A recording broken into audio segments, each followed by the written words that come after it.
Wala naman akong kasalanan. Naglinis lang ako ng kwarto niya. Tapos sinaktan nila ako. Kuya siya nagsisinungaling. Makinig ka naman sa akin.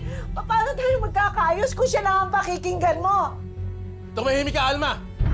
Hindi lang siya basta babae. Asawa na ang tuwanin ko sa kanya.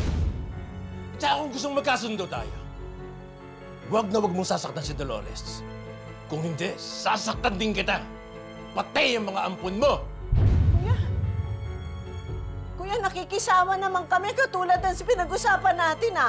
Pero pagsabihan mo rin yung babaeng yan, lumugar siya.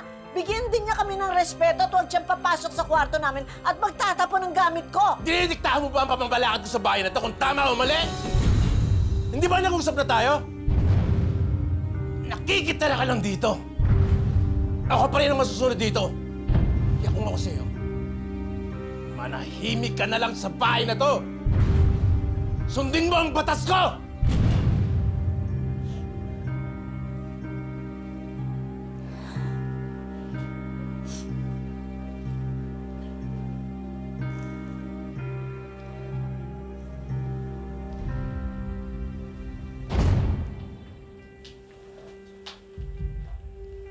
Kaya ikaw, matuto kang lumugar.